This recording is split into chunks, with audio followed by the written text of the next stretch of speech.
黃毓民議員。多謝主席。即係平機會建議修訂呢個性別歧視條例第40條，即係擴大有關性騷擾保障範圍，至涵蓋顧客對服務提供者作出性騷擾嘅情況。嗱，個修訂嘅方案，即係成個方向咧，我哋係支持嘅。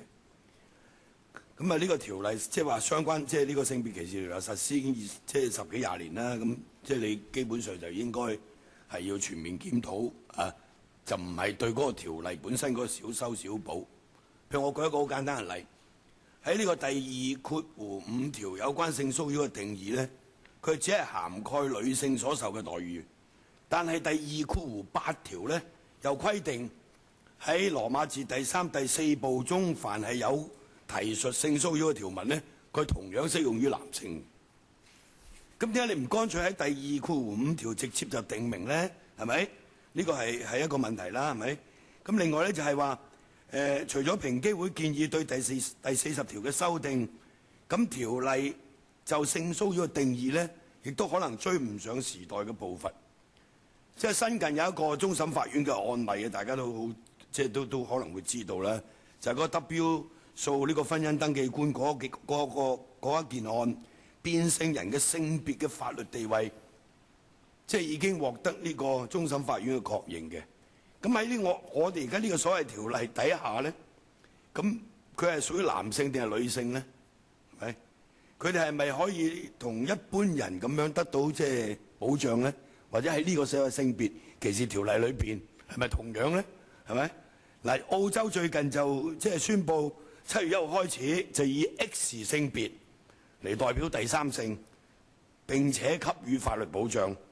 但係我哋而家即係講緊呢個所謂性騷擾啊，即係擴大嗰個範圍、嗰個諮詢或者個立法係嘛，或者修改法例，咁其實真係後知後覺個呢。而家個情況已經係唔同咗啦嘛，係咪？所以呢個我覺得當局真係要考慮一下，即係平機會係咪又係要諗一諗喺呢方面，或者一陣局長可以回應下我哋。咁另外咧就係比較具體啲，我想講下咧就建議修訂，即係話。我哋睇到政府文件第12段裏邊提出嗰啲問題，嗰啲都係好具體嘅嘢嚟嘅。咁我有啲意見。咁啊，第一咧就係我哋睇唔到有為個別服務性行業特別立法嘅需要。法律係應該一視同仁嘅，整個社會都係要受同一法律嘅規管。呢個係基本嘅法治原則，唔能夠接受喺情況相對不嚴重嘅行業有較寬鬆嘅標準。唔通呢啲行業嘅從業員佢唔係應該受到同等嘅法律嘅保障嘅咩？係咪？所以呢個係有問題嘅，我覺得。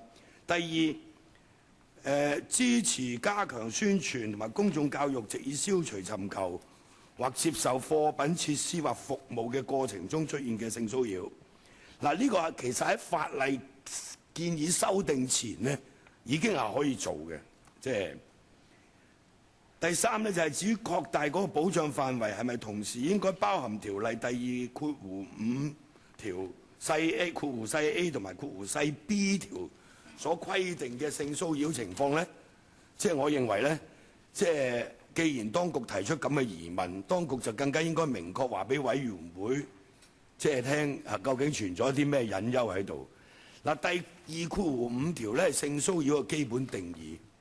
但係第40條就係對提供貨品、設施或服務有關性騷擾作出規定，而有關擴大嘅保障範圍咧係指顧客對服務提供者作出性騷擾嘅情況。咁但係我哋睇唔到兩者有咩矛盾喎？係咪？嗱，最後一點我要講嘅咧就係，即係就場所嘅擁有人有管理人嘅法律責任。嗱，我認為呢個咧一定要好小心研究嘅。因為呢個有別於原第40條所涵蓋嘅情況，即係話服務提供者對顧客作出嘅性騷擾。嗱，因為普通法咧已經對僱主嗰個所謂轉承責任有非常明確嘅規定，但係如果僱主或者場所嘅擁有人、管理人對有關性騷擾係全不知情嘅，又或者佢哋已經採取一切合理嘅步驟防止性騷擾嘅發生，咁點解佢又要負上法律嘅責任呢？係咪？即係呢個勞工保險或者第三者保險係咪可以涵蓋該等嘅責任呢？呢個就即係值得大家研究一下嘅。所以我希望即係話局長可以答我呢幾個問題啦。好，副局長。多謝主席，多謝阿黃議員嘅意見。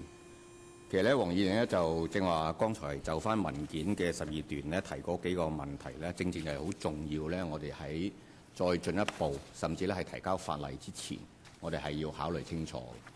咁啊，剛才你嘅意見咧，我哋係即係寫低咗嘅，但係跟住個方向係點樣樣咧？我哋翻嚟會再研究。但係同理咧，你淨係提咗一樣嘢咧，就係話成個嘅性別歧視條例，甚至係其他嘅歧視條例咧，其實都係需要與時並進。咁啊，經歷咗10幾年，有一啲嘢係需要保留，但有一啲嘢咧係需要有啲更改，甚至時代咧係變化。所以咧，我哋喺2011年嘅時候咧，平機會咧事實上亦都係提交咗11項嘅修訂，係俾我哋去考慮。